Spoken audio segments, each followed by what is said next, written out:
Hi, everyone. My name is Mat Auryn, and I am going to be discussing magic without tools. Um, so all of this material is based on my newly published book, Psychic Witch, which is available in paperback, audiobook, Kindle. So if you enjoy the discussion, the topics of this, definitely buy it, help a brother out. So the first thing I want to touch upon is the idea of psychic ability and magic. So why would psychic ability be important when it comes to magic in general?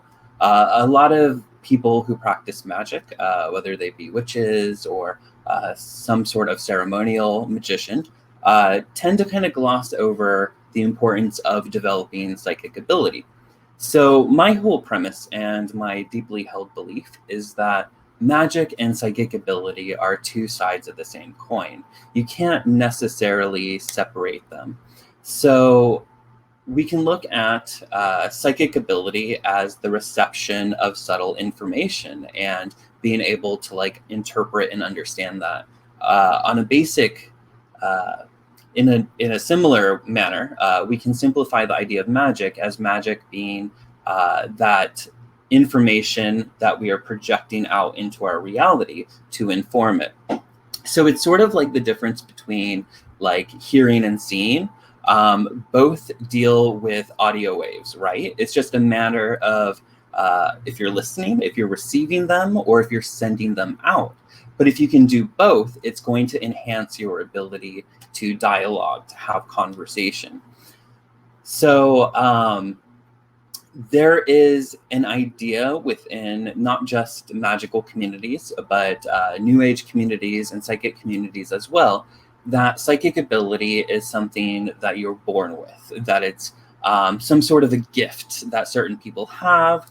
And while, some people can be naturally inclined to be more psychically sensitive,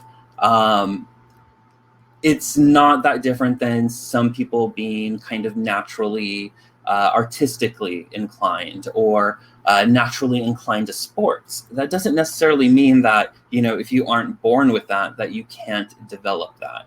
And it's important to understand that psychic ability is a birthright. Everybody has psychic ability. One of the things that I have a very strong opinion about is the idea of the term extrasensory perception. So extrasensory perception tends to be the term that is used for psychic ability. And the whole notion behind that is that it's this idea that it's our senses extended, right? So this is based on the clairs. So it's like hearing becomes clairaudience because it's extended. Sight becomes clairvoyance because it's extended, so on and so forth. But I actually think that kind of hinders people in regards to embracing their full psychic potential. Because I don't believe that it's extrasensory. I believe that our psychic abilities are our natural abilities as spiritual entities. Before we incarnate and have a physical body, we are spirit. After we pass over, we are spirit as well. So, when we're spirits, these things that we kind of deem as psychic senses, as extrasensory, are not necessarily extra. They're natural to how the spirit operates and communicates and perceives. And that's why mediumship, in regards to speaking to spirits, relates to this idea of, using that psychic ability to be able to communicate and perceive that.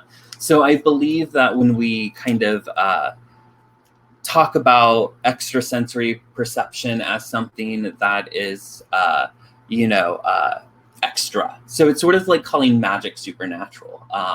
When you realize when you engage in magic that idea kind of hinders you from using magic, right? Because magic is natural, it's not supernatural. I believe the same is done with extrasensory perception. So I believe it's something that everyone can engage in. I think it's something that is our natural birthright. I think it's something that also enhances our magic and can be used as a magic modality on its own. Excuse me. So the next kind of thing I want to slide into is this idea of materialism. So, you know, being a witch, I love all my witchy things, right? Like I love my tools, I love my ingredients, I love all those sensual things that compose, you know, traditional spellcraft. However, you know, what would we do if we didn't have those tools? What would we do if we were lost at sea or stranded on an island, right? How would we be able to perform magic without any tools? A trend that I've seen, despite how much, you know, just like the next witch, I love my magical tools and items and ingredients. I think that witches can tend to get kind of stuck and hung up on the material aspect of witchery. And I think that actually kind of hinders people in regards to their magical results, as well as their magical progress as well. So I have met so many witches, that myself included, that you know, initially believe that you need to spend all this money to be able to perform magic, to be able to perform witchcraft, right? I've met people who say, I can't afford to be a witch, I can't afford all the tools, all the ingredients. And I did this too when I was young, and I got into the craft. You know, I thought, you know, I need to go get a chalice, I need to go get an athame, I need to go get a robe. You know, it's a long list, and it ends up adding up to hundreds, if not thousands of dollars. But again, what happens if we don't have access to those things? What happens when if something were to happen and we were to become disabled somehow? So how would we cast a circle if we can't walk a full circle? And this is where psychic ability comes in, and developing those psychic tools as super important. A lot of early occultists put a very strong emphasis on the idea of mind and consciousness when it comes to magic. And you'll see this also in a lot of classical definitions of magic itself. So for example, you know, we're all familiar with the really famous Crowley definition of magic being the science of the art of, you know, using will with conformity with will. And then Dion Fortune added that, you know, it's all about altering your consciousness in that process. We can go back even further to occultists like Agrippa, who wrote the famous 4 books of occultism, which I believe Llewellyn publishes in beautiful big books, which those books are sort of a strong foundation of Western traditional magic. And Agrippa was also very strong on the idea that, you know, magic is internal. So, you know, he mentions that, you know, yes, some people can naturally commune with spirits, some people can naturally do magic, but it's all about kind of tuning into that inner mental realm. And we can even go back further, which ties back into modern occultism. So a lot of our modern occultism, particularly witchcraft, Wicca, stuff of that nature, comes from or is influenced strongly by ceremonial traditions that are considered hermetic, that are based on Hermeticism. So Hermeticism is, long story short, it's sort of this hybrid in Greece of like Greco and Egyptian thought put together. And the collection of those words are called, of those ideas is called the Hermetica. And one of the important pieces of the Hermetica is something called the Emerald Tablet. So the Emerald Tablet is where we get the idea of as above, so below, but it continues to say as above, so below, as within, so without, as the universe, so the soul. So there's this sort of notion that what we can do internally can affect our external world. When I was a little boy, I used to, my first exposure to magic was mainstream media, like a lot of people, right? So movies, books, fairy tales, things of that nature. And the magic in that is very otherworldly, right? So a lot of it is saying a word or making a gesture or thinking a thought, and some sort of magic occurs. And then you enter into witchcraft and you tend to find, oh, that's not necessarily how magic works. But I've kind of come back full circle to say that, yes, it is. So where do I want to go with this? So psychic senses and magical senses tend to be along the same brainwave states. So there was a study that was done many years ago with the, I can't think of the word, but it's like those electrode things, right? And they took psychics, they took shamans, they took faith healers, they took people who said that they had a special ability, and they hooked them up to this. And they realized that when these people engaged in these practices, that their brainwave pattern started ranging between 7.8 and 8 hertz in cycles. And this was a study that was conducted by a man named Robert Beck. Sorry, I got tongue-tied a little bit. So what's interesting about that is that we start to see this pattern of this idea of a certain state of consciousness that is connected to both healing, magic, and psychic ability. And that brainwave state, that cycle of hertz that Robert Beck is describing, is referred to as the alpha brainwave state. So the alpha brainwave state is the state that is associated with imagination. So the state I'm in right now is referred to as beta. So this is like normal consciousness. This is being alert, being awake, talking, thinking, things of that nature. Alpha is associated with daydreaming. It's associated with forming mental pictures in your mind. It's sort of like when you're really engaged in a good novel and you start kind of seeing it, you start to get immersed into it, you start slipping into that alpha brainwave state. So, a lot of magic that I have been trained in, different branches of witchcraft traditions and such, put a strong emphasis on building that psychic foundation and being able to perform magic without tools. And a lot of that has to deal with imagination. And imagination is sort of the key to both psychic ability and witchcraft. And I know that sounds sort of silly, but it's true. Both on their own are not enough. Just daydreaming something is not necessarily a psychic ability. Just visualizing something is not magic. It's a little bit more complex than that. However, being able to train yourself to enter those states on command can help you at least be on the right path to be able to do those things. So the way you differentiate psychic ability with just your imagination is through meditation.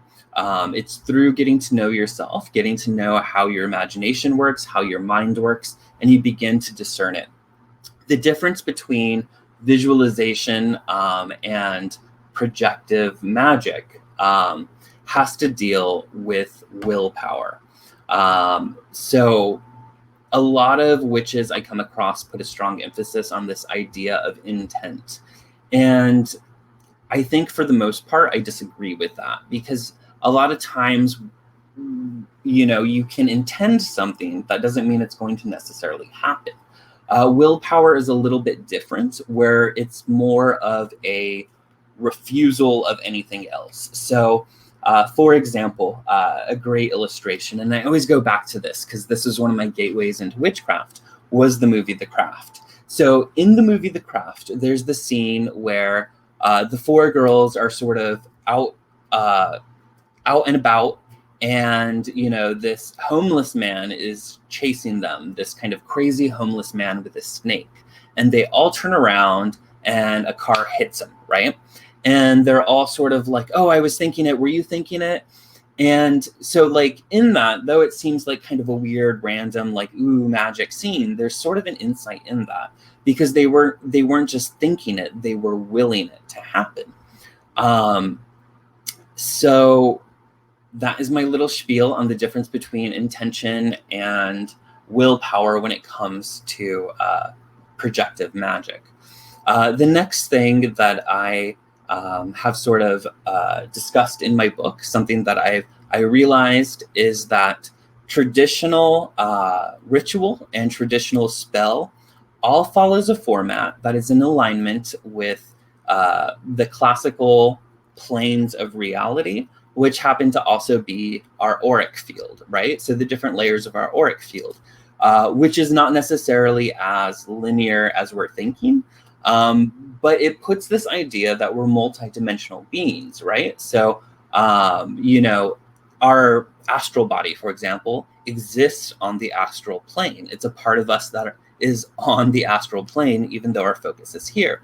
So what I have uncovered is that traditional ritual within witchcraft and traditional spell work tends to follow a format.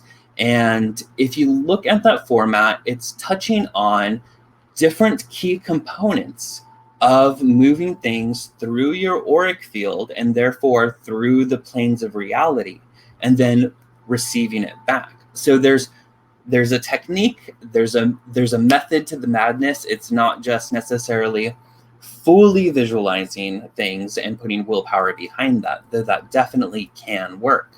But there is something to say about the science aspect of the definition of magic, as well as the art. The science being, the tried and true, proven kind of mechanics of how the magic works, and the art being sort of, your own flavor, your own style, your own expression and connection to your magic and to the universe.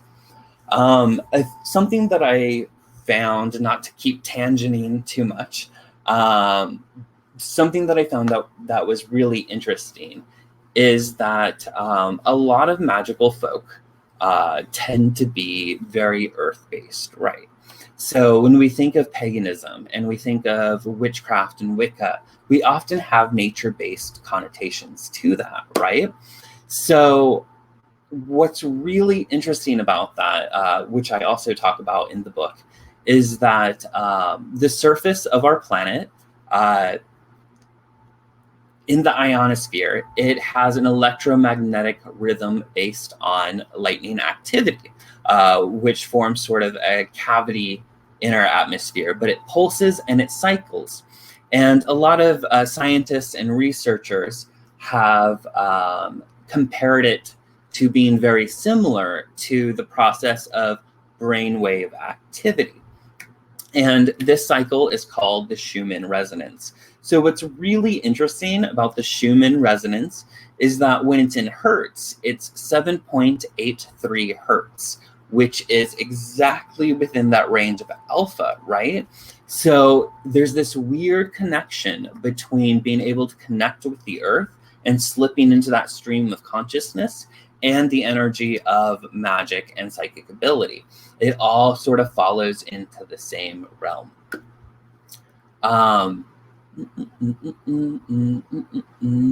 So to be able to do, magic without tools, one of the most important things is meditation. And meditation is something that a lot of witches are resistant to. And I totally get that, because I was super resistant to it in my initial training as well. I don't want to sit there and just, focus on my breath or focus on one thing. I want to be casting spells and stuff of that nature. But meditation is so crucial that it became part of the subtitle of my book, Psychic Witch, A Metaphysical Guide to Meditation, Magic, and Manifestation. Because that meditation helps you to not only be able to focus, to make your will singular, but it can also help you be able to visualize and enhance those things. So with psychic ability and this brainwave state, right? One of the things that I teach is psychic prompts. So a psychic prompt is essentially a Pavlovian trigger to enter the state of alpha on command. So the Pavlovian trigger is based on Pavlov. I forgot his first name, but a famous scientist named Pavlov, who conducted an experiment with dogs. And he found that when he fed the dogs, he would ring a bell, right?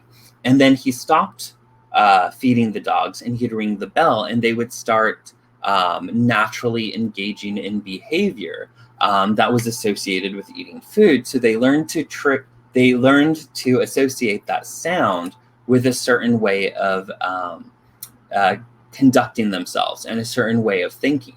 So we can set up those very same type of psychic prompts when it comes to entering the alpha brainwave state of activity by engaging in meditation that helps us slip into the alpha brainwave state and setting that trigger, so that when you are out and about, you don't have to sit and do like a full meditation and fully immerse yourself. You can just, do your psychic prompt and slip into that and be able to manifest your reality based on what it's going to do.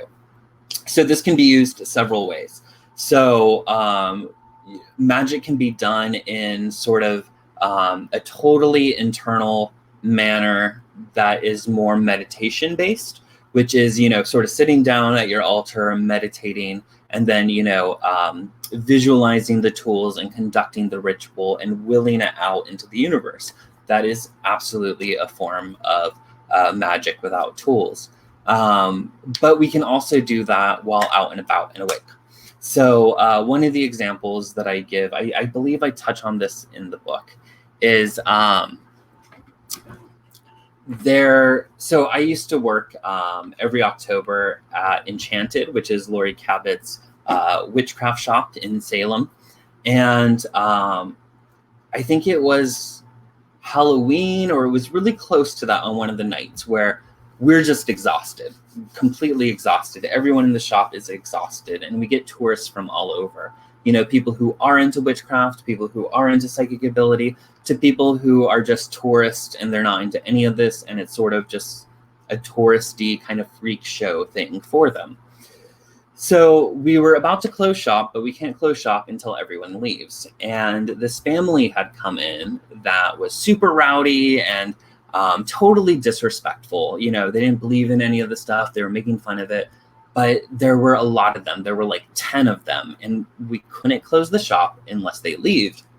But we also, since we were not the owners, who was not present, we can't tell them to leave. So being a little bit like smug and arrogant, I pulled a coworker to the back and I asked, "Have you seen the movie Labyrinth?" And he's like, "Of course I've seen the movie Labyrinth." And I was like, "Do you remember the cleaners?" So in the movie The Labyrinth, with David Bowie, there's this scene where she's running through an underground dungeon, right? And all of a sudden, this huge drill thing starts kind of chasing her down the corridor. And he's like, yeah, I remember that. So I was like, watch this. So I did the psychic magic, which I explained in my book. And I did a gesture with it. So I just went like this and like that. And you would have to see it to believe it. But they all like they were being pushed out, because I was visualizing and willing that cleaner pushing them out of the store, just sort of compacting it and moving them on. So, we can do magic without tools in that sense. We can also use our psychic ability to enhance the magic that we're doing. And this is why the development of the clairs is so important. And in my book, I discuss how to develop every single clair. So you'll have some people who are like, "Oh, I'm clairvoyant, but I'm not clairaudient." You're all of them. It's just about awakening that and working on it and developing it. So an example would be if I'm doing a love spell for someone, right? So if I'm doing a spell so that someone has love come into their life, not targeted at anyone, but just that love comes into their life, right? So the ritual may involve like a pink candle or whatever. So the way that I would enhance it is I would impose each of those clairs onto the magical working itself, and that would strengthen it. So what I mean by that is, I would envision like roses blooming out of the candle. I would hear music that I associate with love. I would conjure up smells and textural feelings that I associate with love, and I would infuse that into the candle as part of the charging. So yeah, that is why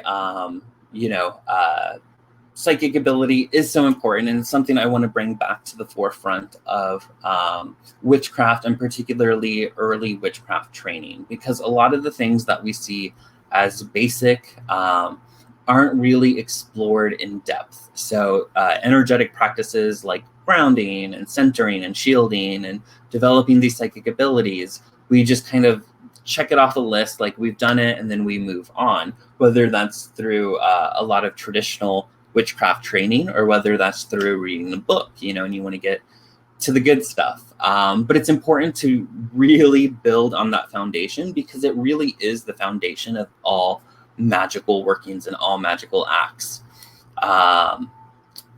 So yeah, I think it's time to open it up to questions. So if anyone has any questions, I'm more than happy to answer them.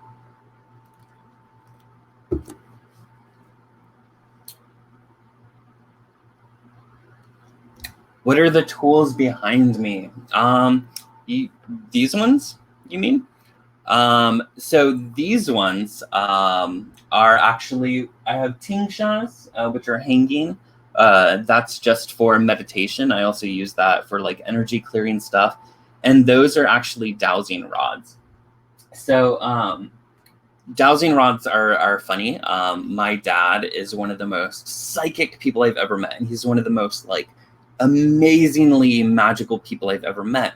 But he does not consider himself psychic, and he would like totally hate the word witch, right? But he totally is.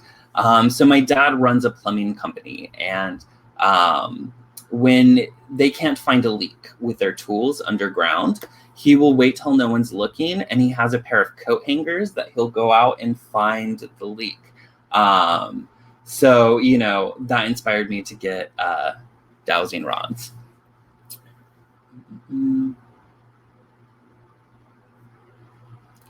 Okay, so one of the questions is, how can we build our own psychic ability in general, like brain exercises? That is a great question. So the book that I was talking about, Psychic Witch, this has 93 exercises in it. And all of that, all of the beginning of the book, let's see if I can open it up. So up till chapter...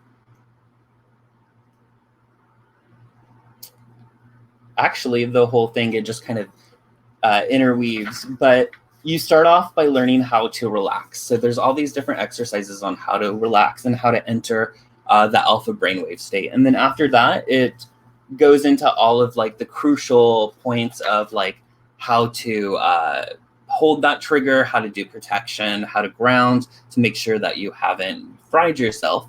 And then from there, it goes into the developing of all the clairs. So there's exercises on how to awaken and strengthen each one of those clairs, whether it's clairvoyance or clairaudience. And then it starts moving into kind of more of the psychic magic stuff. So once you've kind of learned how to enter that alpha brainwave state on command, and once you're able to work and develop these psychic abilities, from there you can reverse engineer it to be that kind of projective instead of receptive. But it's sort of like how, going back to my metaphor of language, right?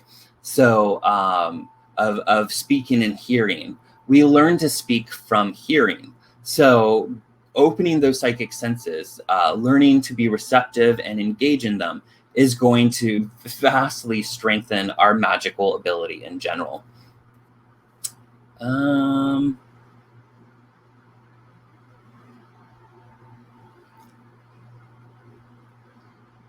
Okay, so the question is, do you think people who daydreamed a lot as kids have an advantage when learning meditation, or do you think that skill is better applied to visualization? So I think children is a whole nother topic that I discuss, which is related to brainwaves as well. But I think it's an advantage when it comes to the visualization part of the process. When it comes to the straightforward building that meditation practice and that focus, you completely want to dismiss any sort of visualization or daydreaming while doing it. So I've met a lot of people that part of their resistance is they're like, oh, I can't meditate because my mind keeps wandering. I just can't focus, right? And as I explain in my book, that misses the point completely. The meditation process of focusing your mind, when you get distracted, when you start visualizing things, that's part of the process. That is you meditating. The whole point is learning when your mind wanders and learning how to bring it back to focus. So it's very much like lifting weights in a gym, right? So like we don't say that weight's too heavy, I can't lift it.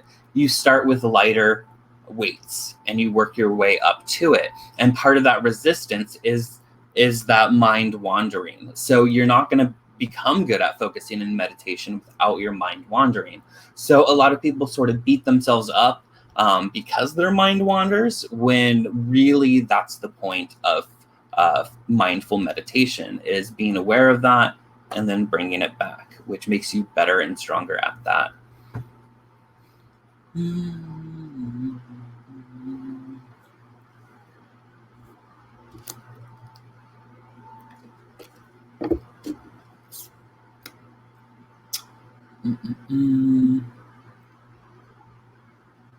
Okay, so a question is, how do you rebuild skills? Oh no, my thing just slid. Let's see if we have any other questions. Okay, so a lot of these questions are about like, how do I develop, these visualization skills or these brainwave skills or these psychic abilities or things of that nature. And I hate to be so salesman-y, but really there's 93 exercises that take you from knowing nothing about psychic ability, nothing about meditation, nothing about magic, and build you all the way up to being adept in those skills. So if you are interested and curious, I am going to be salesman-y. So you can buy my book pretty much anywhere, local occult shops, LlewellynCon. I sell signed copies at MatAuryn.com. Like I said, it's also on Kindle and Audible. So thank you, everyone, for tuning in today. And thank you, Llewellyn, for hosting me.